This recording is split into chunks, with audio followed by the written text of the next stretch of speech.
coming up next on In the Box Seat podcast. He did do that. James, what's the difference between riding in bush racing and riding here? Apart from no rules. And no rails. But I mean, how many horses in a race? It's like 8 normally, but like Sundays we race each other. We don't travel. Like if we're racing in Sunday, it's like 4 horses, 3 horses. Oh, okay. Yes. But then you learn pace too. Yeah. We jump and go.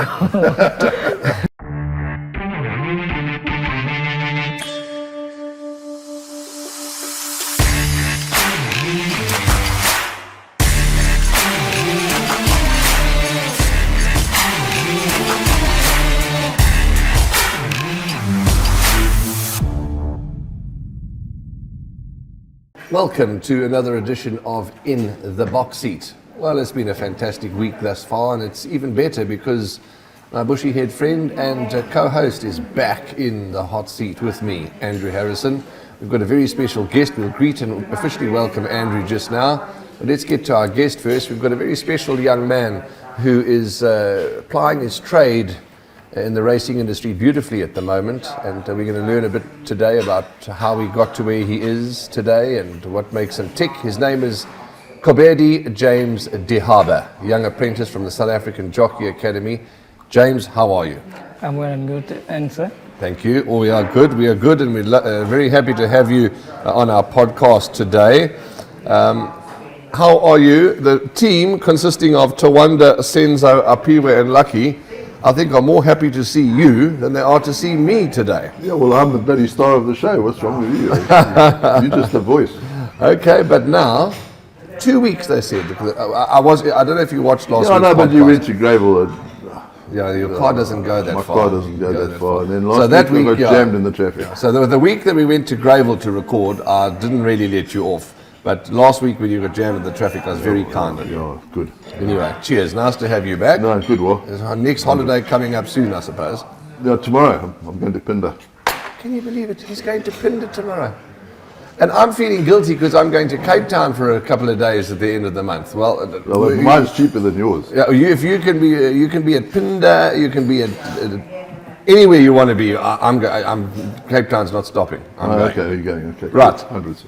James, first question is, how did you hear about the South African Jockey Academy? How did you hear about horse racing? How did you hear about it all? How did you land up at the academy? I think I'm from bush racing, so I grew up riding horses. So every time I watched racing, and there was another old called Tabiso Nyakani. It's also from bush racing. He told me about the Jockey Academy because he saw my height and my weight, so he told me to try to apply. Where did you come from? Come from Free State, Harry Smith. Free State? Yes. Oh, I thought you were Eastern. Oh, so you're from the Free State, eh? From Harry Smith way? Yes, sir. Okay. The best, one of the best, and I'm not going to name them because I don't want to be insulted or fined. One of the best radio stations comes out of the Free State. Oh, really? Yes, fantastic radio station. But nevertheless, so from Harry Smith, Free State area, how does bush racing, it may be a silly question, but any question's a good one. How does bush racing compare to racing? Because you've done the bush racing and then you had to adapt to horse racing. Tell us about the differences. No, here there's rules. Bush racing, there's no rules. So and there's no rails. Someone can go out and they won't complain about it. Okay. Yes. So that's where you learn to cut people off here. No. So basically with the bush racing, if you go off course, on course, because of there's no railings, doesn't matter. It is what it is. Whereabouts did you race there in bush racing? Where were the courses? Or was it just No, we have like lots of courses like Free State. We have 2 in Kalanyoni and Kwakwa, and Joburg we have 1 there near Val, and Northern Cape there by Bombela. Okay. And Botswana we raced there. Okay. So who did you ride for? Did you ride for one person or did they just ship you around to go? Yes, I was riding for only one person who brought me here to the academy, Mr. Stoffel Dadler. Okay. He took me like he's one of his son, and Right. he taught me everything about horses. Okay. Stoffel Dadler. Where does he live? He's lived there by Harry Smith. Harry Smith. Yes, Okay. at the Are farm. you still in communication with him to this day? Yes, it's like my father to me. Ah, fantastic. Okay, great. Okay. How many winners have you ridden in the bush racing? 32. Wow. I rode Okay. 32. So he came here when people thought he couldn't ride. Yes, okay, fantastic. So, of course, that would have hugely helped with the experience, of riding, because now you've got horses that are hanging, and it gives you the courage, and it gives you the, what's the word, takes fear away. What is it? Braveness, bravery. Bravery. Yeah, it gives you guts, it gives you bravery, and it gives you experience. That must have been a great experience. 30 odd winners, hey? That's fantastic. What was the number? 30? 32. 32, that's outstanding. And the gentleman, it's nice that you keep in touch with him. Stoffel Dadler, absolutely. Okay. Now, what year are you in, James, at the moment? I'm at second year. You're in your second year. Yes, sir. Okay. And how many winners have you ridden thus far? I rode like 8 winners now. Okay. In about 20 seconds, yeah. And you had a lot of I seconds. have lots of them. You sound like Mr. Howells. Yeah, he went to, everyone goes to a spate of seconds. Oh, those seconds are terrible. Me, I'd rather run third or first, not second. I hate second, that's my worst position. Okay, your name that a lot of people have debate about and difficulty to understand and explain. When you look at it in the official race card, it reads Kobeli James Lihaba, but it's nowhere near that. It's Kobedi James Lihaba. Explain to us why. Because in Sotho, L-I pronounce as D. There's plenty ways that you can't pronounce them in Sotho. Like W-A, you can't say Zwa. You write O-A, pronounce as Wa. So there's many alphabets that you don't put in Sotho. Okay, sure. So W-A would be Wa, as in Warren, W-A-R-R-E-N, Warren. But then you would write it O-A. O-A. You can change your name now, put OA. Okay, so if we wrote my name on a piece of paper like this, O-A-R-R-E-N, Yeah. like that, O-A-R-R-E-n, It's Warren. that's Warren, eh? Yes, Okay, yes. so it's still pronounced Warren, but it's written O-A-R-R-E. Yes. And that's Sotho, did you say? Yes, it's Sotho. Oh, we learn every day, isn't it? Just don't call me Oren. It's still Warren, eh? Change it. You're buggered now. Where did you go to school, James? I was doing agricultural school about farming.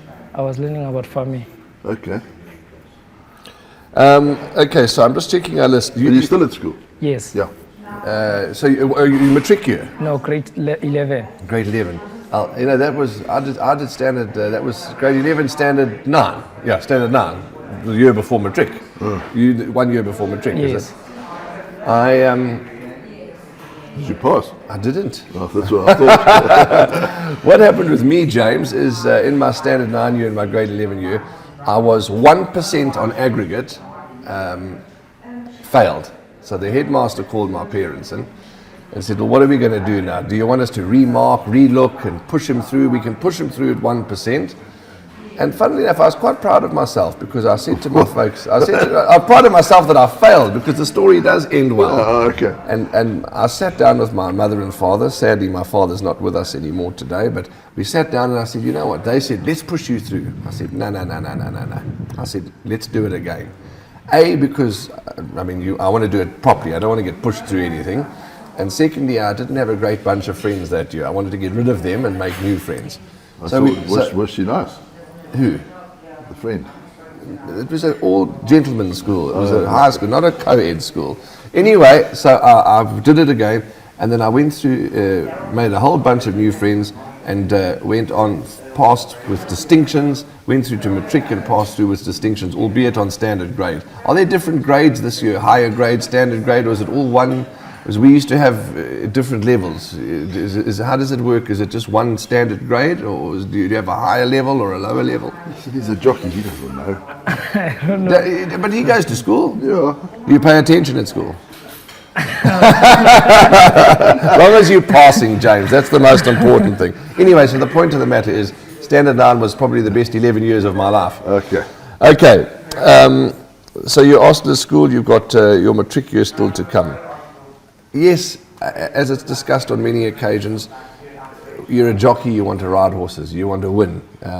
But to get an education is important. So I hope that you are having no thoughts of pulling out. You're staying there until you get your matric, is that right?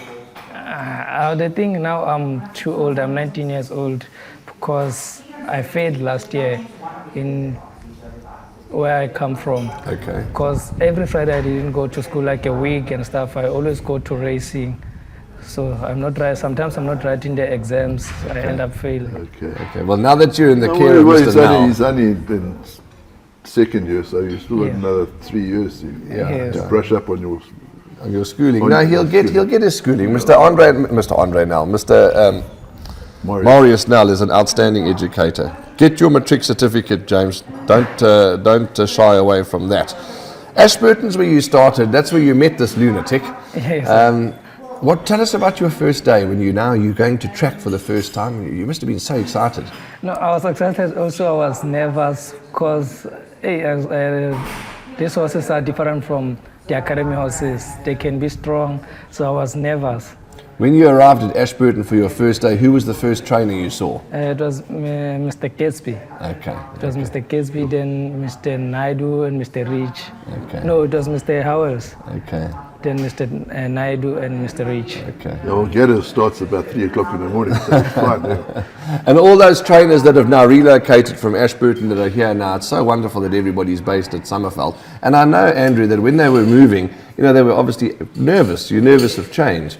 But it's so nice to see all the trainers that have relocated firing up the windows, which is good. But when you see, I've just lost my train of thought. We were saying, yes, now that you've got all those trainers back here at Summerveld, are you able to still ride for the original trainers that you rode for? Sometimes, because most of the time I'm there by the bend for Mr. Howells. Okay, so you get to as many as you can? Yes. Okay, fantastic. All right. Well, I must admit, I was listening to an interview after you won on one of Mr. Howells' horses, and he said you thought you were balanced and you listened to instructions. Yes. Oh, it was my cat. Yeah, my kid. Now, talking about balanced, I've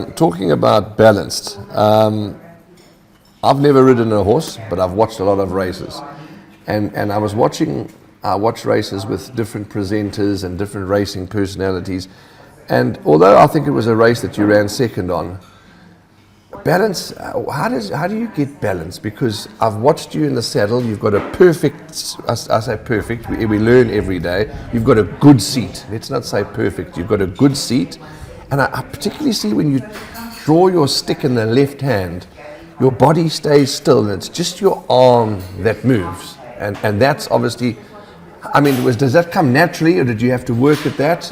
You're, as Andrew said, a balanced rider. How does it just happen? Is it just a talent? Tell us about being balanced. No, the academy teach you about getting balanced first before you come to track, and before you go to racing. We do like a push and practice and balance, so you can you won't lose the balance when you change your stick. And James, for those that are watching this show that might not understand, it's obviously important to keep the horse balanced so that you don't break the momentum, you don't break the rhythm. So, not saying that there's some jockeys around the world that might not be balanced. They're very untidy on a horse and they still get the horse to respond. But generally, the reason of balancing is to keep a straight path. Is that correct? Yes, that's correct. And also because when you lose the balance, the horse also change legs and gonna drop the pace. So that's why the academy taught us to be balanced and look neat all the time. Yeah, well, the thing is, if you're quite a tall jockey, the balance becomes quite difficult. But then you're a little short bloke like Muzi, he can sit with his backside over this side of the saddle and bang it on that side, and the horse still stays straight. Yes. Yeah, and I see Richard Faree's also the same, but he's also short and balanced. So Yeah, funny. But if you're tall bloke, Yeah. then it becomes an issue. Yeah. Yesterday, funnily enough, you mentioned Richard, who's a superb rider and bangs out winner after winner. We were just chatting yesterday at the races that he's got a bit of a different style, Richard, got a bit of a different style, but he gets them to respond and he gets them to win, and he's just world class. So everyone's style is different. Well, you watch a bloke like Robbie Sham, I mean, that was probably before your time. I mean, he used to stand up like a stick man.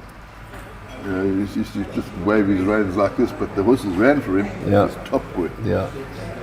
When you get a nervous horse or a naughty horse, what goes through your mind? I'm not going to say are you scared of horses, because you can't be scared of horses to be a jockey or to work with horses. But when you get an excitable horse or a horse that's not behaving, what do you do? Do you think, oh no, here we go? Or what do you do when you know you've got a feisty horse? No, it's all about the good hands, and also I just give him a long rein and just leave it to do what is what. Because if I fight it, it's gonna mess around a lot. So I just let it do whatever it wants. But as long as going forward, it's okay. Okay. But you must have had lots of practice in bush racing. There must have been a lot of bloody lunatics that you were riding there. Yes. Yeah. Because, but as James says, you often hear, you would have heard, and Jäger is the term, leave it, Jäger. And you often Jäger Lokanda, and you'll see that the groom will have the horse in its go, and the jockey will 90% of the time say Jäger, and then when you leave the horse's head and as you say leave it, things come right. Yes. But James, as James alluded to, it's all in the hands. Yeah, it's You've about got the good good hands. hands. Yes. Makes a big difference. Okay, so is weight an issue at all? Sometimes my weight can be a bit issue, because when it's cold and I'm riding light, I can't eat breakfast. Okay. So I eat after my light ride. Okay. So it's What is your weight now? It's 52. My goal weight is 52. Yeah, okay. yeah. But I mean, it's okay. But you just have to monitor it. You have to keep track of it. Okay, which is fair enough. You've just recently come off a suspension. We don't like to talk about negative things, but the reason why I'm bringing it up is, first of all, what was it for? The horse called straight ups hangs to another horse, and I never correct it. I kept hitting it on that side, and it was hanging to another horse. So you didn't change stick here? Yes. How long were you off for? For 14 days. 14 days. Yes. The reason why I'm asking you that, not to highlight the issue, the reason why, because it leads me to the question, have you learned from your mistake? Yes, I've learned a lot, because it's not my first time getting suspension. I got suspension because I put my hands down my first ride. Okay. And now I got suspension by not correcting a horse. And make me lose lots of horses, the good horses that I can win. You have, that's right, because I think that week, those 2 weeks that you were suspending, there were 2 winners that Duncan had, I think. And yeah, that's right. So what was the first ride? What was your first ride where you finished 4th, hey? Or you Third. Third. Yes. And that's right. And you got suspended, unfortunately, because I put my hands down. which horse was it? Slimiani. Slimiani, that's right. Gee, Slimiani, and that's gone down to Cape, to Port Elizabeth. I think it's won 4 or 5 in a row or something. Yes. Slimiani. Okay, but you learned from that. Yes. I hope you said to the team that maybe you were a little bit tired. It was your first ride, but I was nervous because they were shouting at me, so I was like, maybe I'm doing something wrong. Yes, Then yes. I just put my hands down. Oh, shame. Okay. Tell me, when you're in a race and other senior jockeys are shouting at you, do you listen to them or you just ride your own race? Sometimes they can shout like you will think they are joking, but sometimes it's real. So you must look. If you see there's nothing, just take your position. But while I was starting, I was nervous. When they shout, I just go wide. Yes. I always get blueberry trainer. But now you see, but it's just learning. Now in a more experienced James gains, he's learning. And as you say, you've just said, to assess the situation. If you hear shouting, you obviously look around you. Am I doing the wrong thing or the right thing? Maybe they're just shouting to call his bluff, and if that's the case, then you block out and you do what you've got to do, Yeah, that's interesting, absolutely. So, but it must be intimidating for a young bloke to, your first 10 or 15 rides and then you've got jockeys shouting at you, and you either grow from that or you go backwards. No, he's growing from it. You can see he's getting more and more confident. He's taking no nonsense. He's doing what he needs to do in his races. And as you say, you've had 2 suspensions. You learn, As he was saying, there's no malice. He got tired. It was his first ride. He got nervous. He was being shouted at. But there's rules, and you got to abide by the rules. But you're going with Flycheese. Flycheese is your big buddy, isn't he? Yes, my brother. Brevin. Yeah, so I remember his first win, Brevin too, with his family. It was so great, and it's always nice to try and make it. The family was there. Him and James and Brevin were bloody head honchos at Ashburton. Well, they're the mayors of Ashburton. The mayors of Ashburton. James and Brevin, the mayors of Ashburton. Okay, excuse me. Who do you ride work for, and who do you ride mainly for in races? Oh, I ride for Mr. Pula, Mr. Wright, Mr. Zogby, Mr. Howells. That's Mr. the three. Roberts. No, I'm not riding for him. Riding for him. Yes. Okay, and it's a contentious debate always about who rides work where and how, but. You've got to go where you're getting your rides, and you've also got to try and open new doors. But it's impossible for you to ride with every horse from every trainer every day. It is what it is. But I'm asking you, you are trying your best to get to as many people as you can. Yes. Taking into consideration knowing who your main supporters are. Yes. Yeah, no, absolutely. But if you're riding for the rights, Kevin was top jockey in Zimbabwe. Garth Puller's champion jockey a few times, and Howells, he knows his rider, so you're riding for 3 of the best. Yeah, absolutely. And 6 winners you've had so far? 8. 8. Yes. List them. Shot of Courage twice. Twice? Yes, Market, Mythical Tune, Silk for Mr. Lafferty. Sneaker Silk, yeah. The PE horse. Pinnacle. That's right, Pinnacle for Gavin Smith. That's yes. right, that's 6. And I won on Joburg for Mr. Butas, and the horse for Mr. Cole Wilson. Okay, that's 8 winners. Now, I'm glad you met. First of all, Shot, you see, as we talk, the thoughts come to our mind. Shot of Courage, that was your first winner. Yeah, hey? it was my first win, yes. Special horse, because it's only got one eye. Yes. And then you followed up one again. I mean, that horse, Shot of Courage, will be in your heart forever. Yes, absolutely. And what's he like at the track with the one eye? I mean, you see he runs with his head a bit funny. At track, I can't even work it proper because it's pulling and always hanging to one side. Okay. So it's difficult for me to work it proper. Okay. Then I was presenting with Mr. Lafferty the one day, and he was watching a race, and James was riding, and he was wide. And he said, my, why is it? It was one of Duncan's horses. James is riding wide. I can't believe it. He hates jockeys going wide. And then he rode a horse for Duncan, and he was also wide. No, his first ride, the first assessment was on Duncan's horse that was wide. Then he rode a horse for Paul Lafferty, which was very wide. And Mr. Lafferty was furious. He said, I'm going down there and I'm going to shout at James. It's unacceptable. And he did that. He said, I'll let the young apprentice have an earful. So anyway, that's part of the game. And the very next race, Sleek as Silk. I watched the race with Paul. We were presenting together. He came from stone last, he was last, eh? Yes. Stone last, up the inside rail, and a ride second to none. So Mr. Lafferty looks at me, he says to me afterwards, he says, now that's the James I know. and that's the game, highs and lows, cross, not cross, happy, shouting at each other when you're wrong, and learning, because that was an outstanding ride. So I want you to explain to us when Mr. Lafferty came and gave you gears, which is not nice. Nobody likes to get given gears because we're all humans and we all have feelings. But you were obviously upset with yourself and upset with the situation when he came to shout. Yes, I was upset because I was riding also Mr. Howell's thing. Aquasulas. Yes, that's right, blue and white colours. I was white, and the next race, Brevin rode the horse for Mr. Lafferty. Also, he was white. Yes. And the next race, I was riding for Mr. Lafferty. Also, he was shouting at me and telling me, "Don't be white like Mr. Howell's horse or brave because I won't give you another ride. So when I jump at the brains, I said, okay, what? I will just tag it in behind and ride from there. Up the straight, he gave me a good kick. Yeah, it was a fantastic ride, I remember. And then afterwards, he was full of praise for you. That's one thing, you know, if you're going to criticize somebody when they're doing wrong, that's fine. But when they do right, you've got to praise them too. And he did that. He did do that. James, what's the difference between riding in bush racing and riding here? Apart from no rules. And no rails. But I mean, how many horses in a race?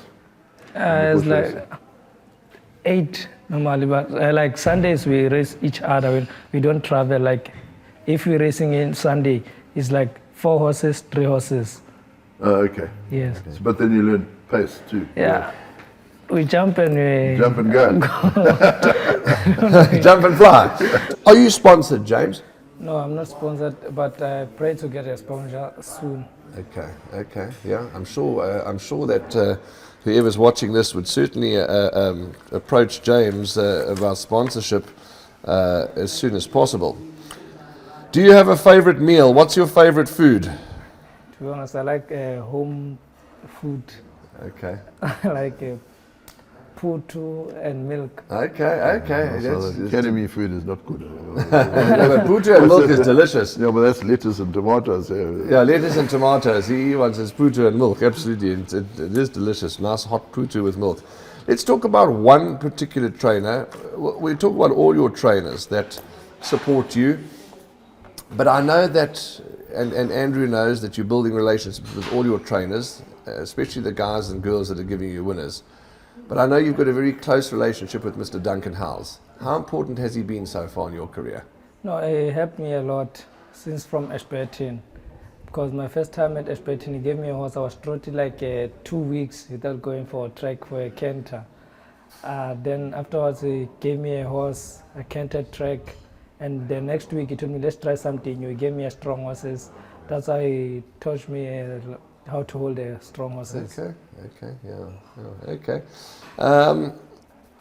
James, there's not really much more we can add. We just wanted to touch base with you. We wanted to hear your story and wish you all the very best for the future. But one advice, and I'm sure I want Andrew to think of something as a piece of advice, but the only piece of advice I want to give you, well, there's 2 pieces of advice, is to continue working hard, to continue being humble.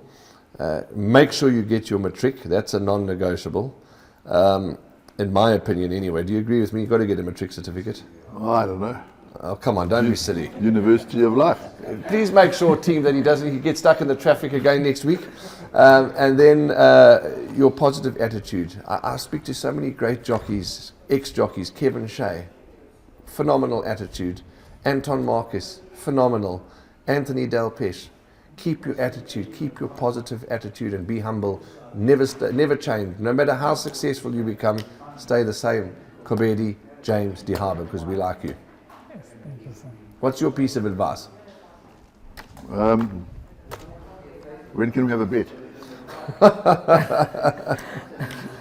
Well, let's see what this is. James, no, what he said, you just got to keep grinding. Even sometimes when you're down and the trainers are shouting at you and you're not feeling, but just crack on. Yeah. Okay. But yeah, we don't wish let you it all get the you best. down, because this is a hard game, eh? Yes, sir. Yeah. Absolutely. So, James, all the best to you. And we're going to come back in segment 2 just now and quickly rattle through the announcements and the advertising part of the podcast. But for now, we're going to bid James farewell and wish him all the very best in his career. All the best to you, young man, and we'll see you in the number 1 box soon, I'm sure. Yes, I hope so also. Lovely. Good, James. Thank Keep you. well, That's James Kobedi Lihaba.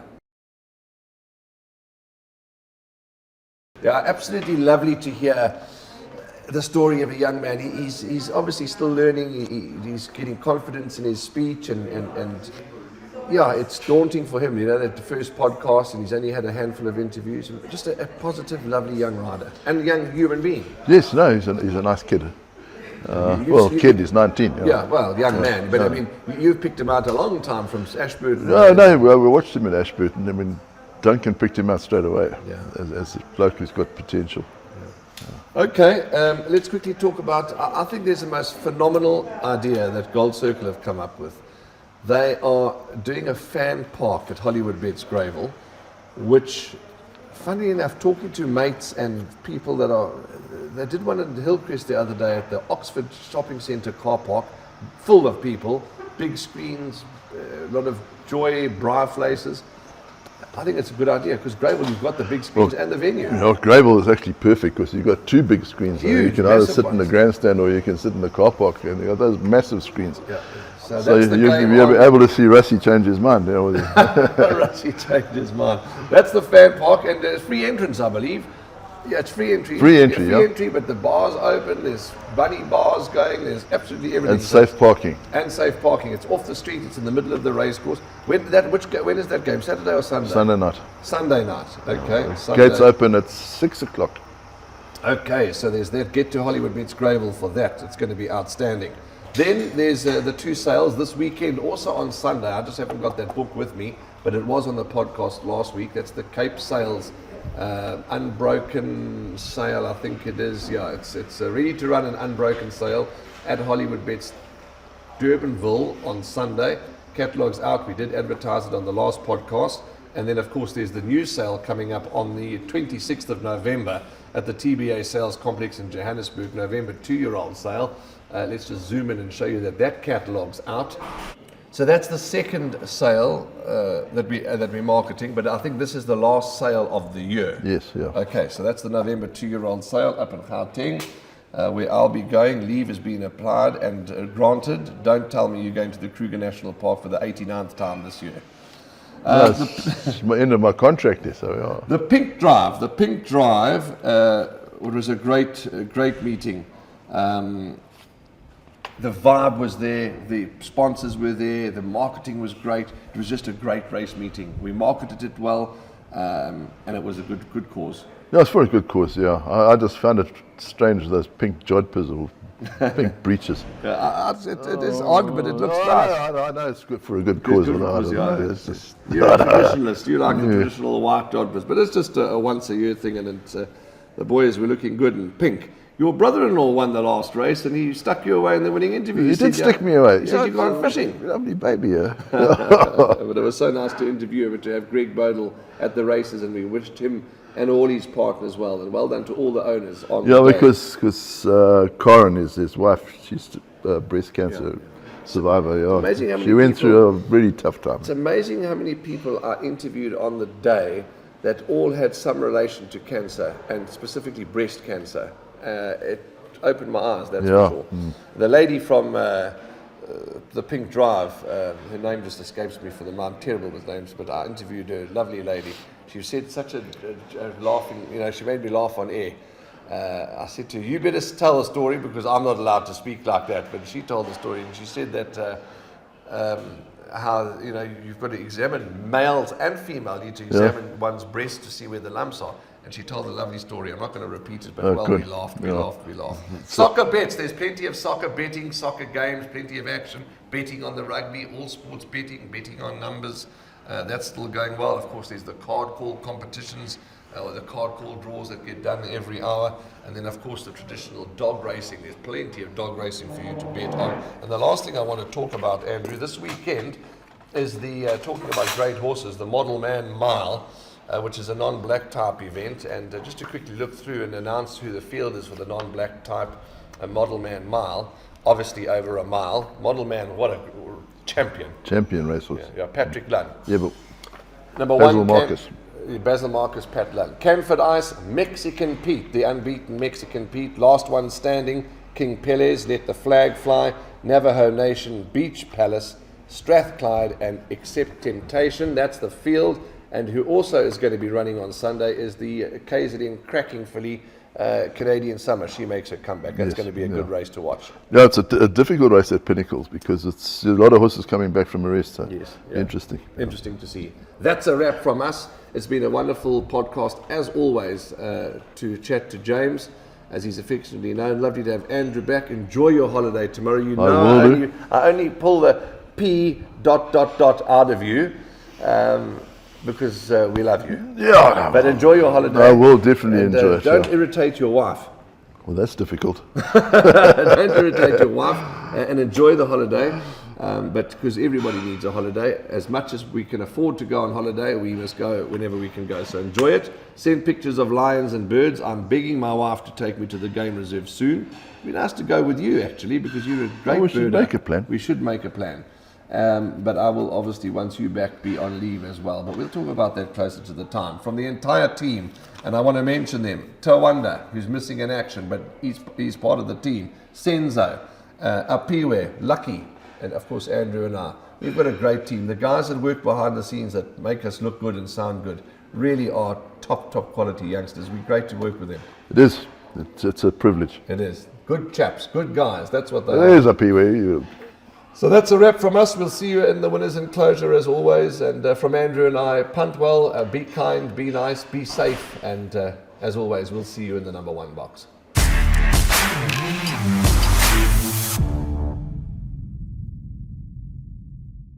Thank you for watching this week's episode of In the Box Seat podcast right until the very end. And we hope that you enjoyed it because we certainly did. If you missed last week's podcast, In the Box Seat podcast with Andrew and myself, please go and watch it here. And last week's episode will be right there for you to go and enjoy and watch, as we know you will certainly enjoy In the Box Seat podcast from last week.